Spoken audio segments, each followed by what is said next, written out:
Copyright disclaimer under Section 107 of the Copyright Act 1976. Allowance is made for fair use for purposes such as criticism, comment, news reporting, scholarship, and research. Fair use is a use permitted by copyright statute that might otherwise be infringing. Non-profit, educational, or personal use tips the balance in favor of fair use. So hey guys, இன்னைக்கு என்ன பார்க்க போகிறோன்னா become a cheat level skill thief chapter 9 தான் பார்க்க போகிறோம். வாங்க வீடியோக்குள்ளே போகலாம். போன எபிசோட் பார்க்கலாம்னா லிங்க் டிஸ்கிரிப்ஷன் கொடுத்துருக்கேன், பார்த்துட்டு வந்துருங்க. எபிசோட் ஓப்பனிங்கில் நம்ம ஹீரோ என்ன சொல்கிறான்னா, ஓ நீ ரூமர்ஸை கேள்விப்பட்ட மாதிரி நான் ஒரு ஃபெயிலியர் தான், அது உண்மை தான். ஆனால் இன்னைக்கு நான் உன்னை அடித்ததுக்கு அடுத்து இது எல்லாமே மாறும். ஏன்னா இன்னைக்கு தெரிய யார் லூசர்னு அப்போ நம்ம ஹீரோ வந்து சொல்லிக்கிட்டு இருக்கானா. உனக்கு கான்ஃபிடென்ட் தான் இருக்குது, செயலில் இருக்கான்னு பார்ப்போம் அப்படின்னு அனெக்ஸ் நினச்சிக்கிட்டு இருக்கான். இவன் தான் அனெக்ஸ் கிரீசி.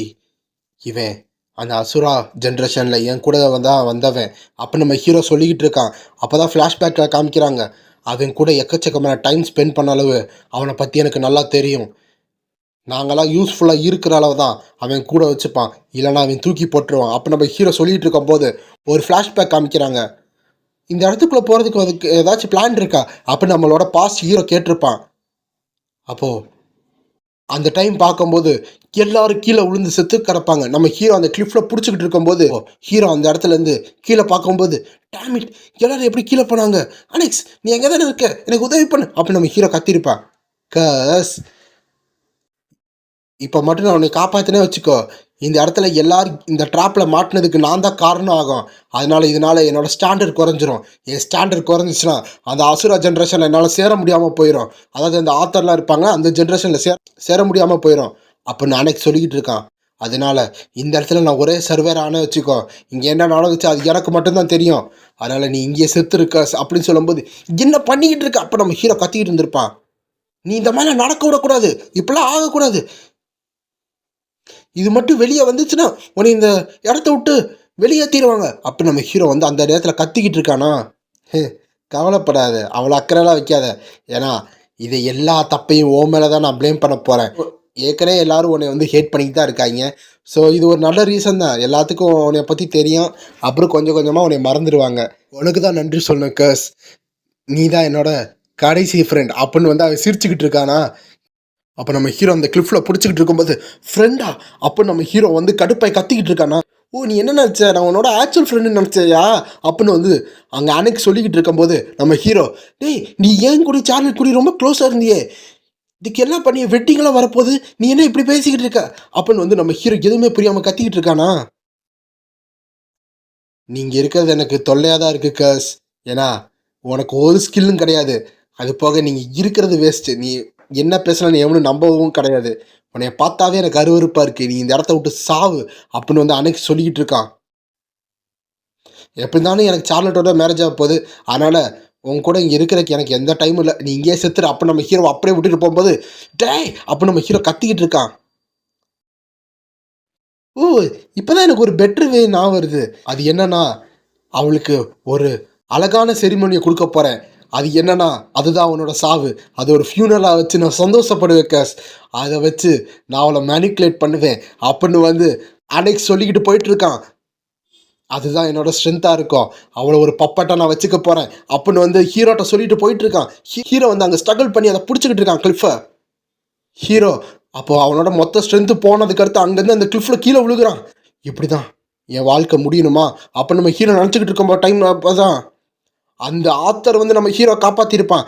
உனக்கு ஒன்றும் ஆகலைல்ல அப்படின்னு ஹீரோ கையை பிடிச்சி இழுக்கும்போது, ஆமாம் இதுக்கு எல்லா காரணம் இந்த இடத்துல இருந்து ஆரம்பிச்சிருக்கு அப்படின்னு நம்ம ஹீரோ நினச்சிக்கிட்டு இருக்கும்போது தான் நம்மளுக்கு எல்லாத்துக்கும் ரிவீல் ஆகுது.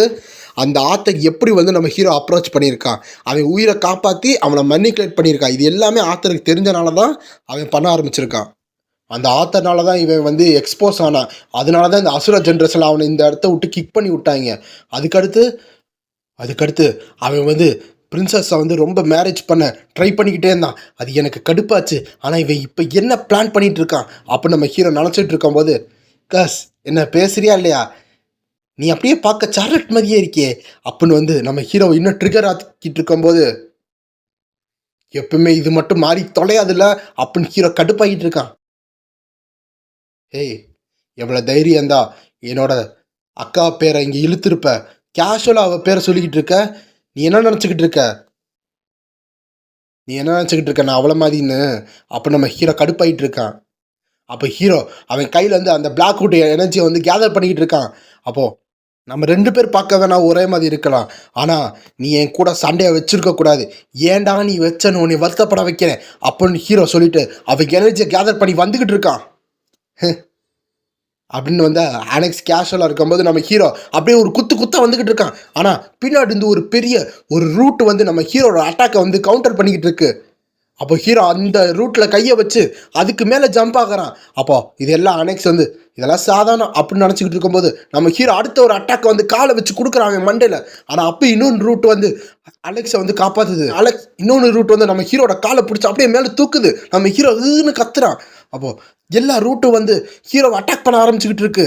ஒரு சைடு வந்து ஹீரோவை வந்து பிடிச்சி வச்சிருக்கதோ, மற்ற ரூட் வந்து நம்ம ஹீரோவை அடிச்சுக்கிட்டு இருக்கு. இதை வந்து பியங்கா அமைதியாக பார்த்துக்கிட்டு இருக்கா.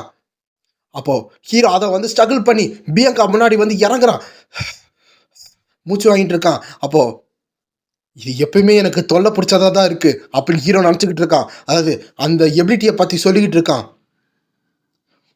இவ்வளோதான் உனக்கு வந்து இவ்வளோதான் எனர்ஜியா, உனக்கு வேணா ஒரு வெப்பன் தரவா, அதை வச்சு வேணா நீ அடிச்சு பார்க்கியா அப்படின்னு வந்து அவன் அந்த டைமில் வந்து ஆணவத்தோட பேசிக்கிட்டு இருக்கான். அப்போ தான் அவனோட எபிலிட்டியை ரிவீல் பண்ணுறாங்க.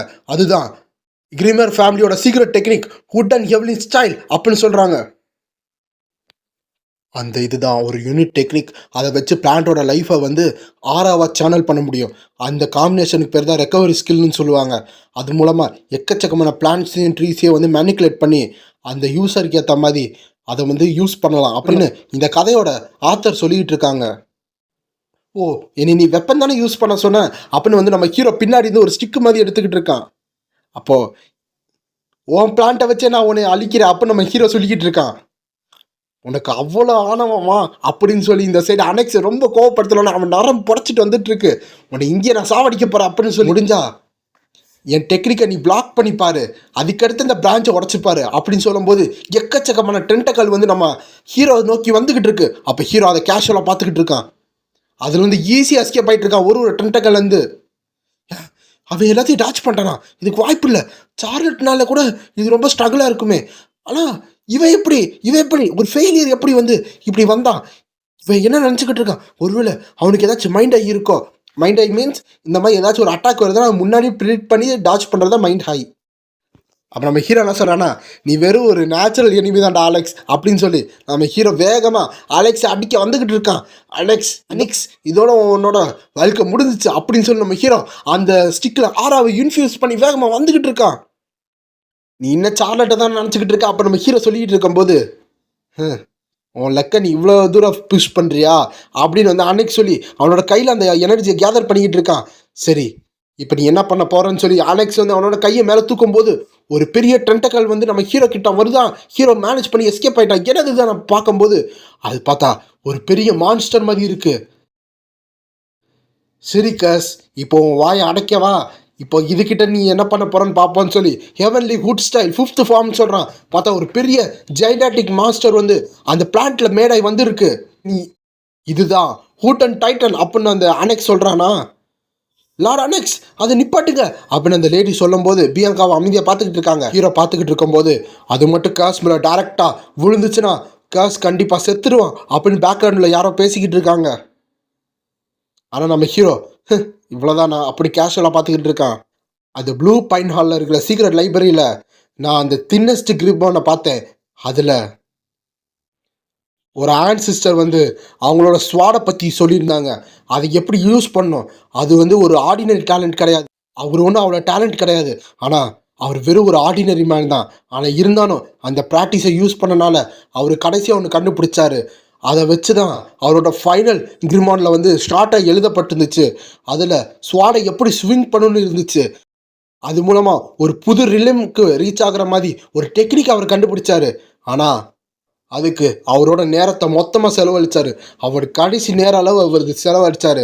இருந்தாலும் கேஸ் எனர்ஜி வச்சு அந்த ஆன்சிஸ்டரோட சீக்ரெட்டை என்னால் அண்டர்ஸ்டூட் பண்ண முடியும்னு சொல்லி ஹீரோ கான்சென்ட்ரேட் பண்ணிக்கிட்டு இருக்கான்.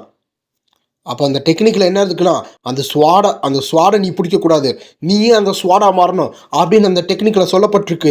ஹீரோ அதுக்கேற்ற மாதிரி எனர்ஜியை கேதர் பண்ணிக்கிட்டு இருக்கான். அப்போது அதுலேருந்து ஒரே ஸ்லாஸ் தான் பார்த்தா அந்த பெரிய கோலம், ஜெயண்டாட்டிக் கோலம் வந்து 2 உடையிற மாதிரி காமிக்கிறாங்க. இதோட நீ தீந்தடா அப்படின்னு ஹீரோ சொல்லி மொத்தமாக வெட்டுறான். இந்த ஸ்வாட் ஸ்விங் வேணா ஒரு சிம்பிளாக இருக்கலாம், ஆனால் இதில் அவ்வளோ எனர்ஜி இருக்குது. நம்மளோட ஹீரோ அப்படியே ஒரு ஸ்விங் பண்ணுறான்னா பார்த்தா அவன் கையில் இருக்க அந்த கிளை தான் உடையுது. பின்னாடி பார்த்தா அந்த ஜெயனடிக் மான்ஸ்டர் மொத்தமாக ரெண்டாக உடையுது. இதை பார்த்து அனெக்ஸ் ரொம்ப ஷாக் ஆகுறான். பார்த்தா அந்த பொண்ணும் சரி அனெக்ஸும் சரி ரொம்ப ஷாக் ஆகுறாங்க. அப்போ நம்ம ஹீரோ ஏய் அப்படி கூப்பிட்றானா, அனெக்ஸ் உடம்புல அப்படியே வந்து நடுங்கிக்கிட்டு இருக்கான்.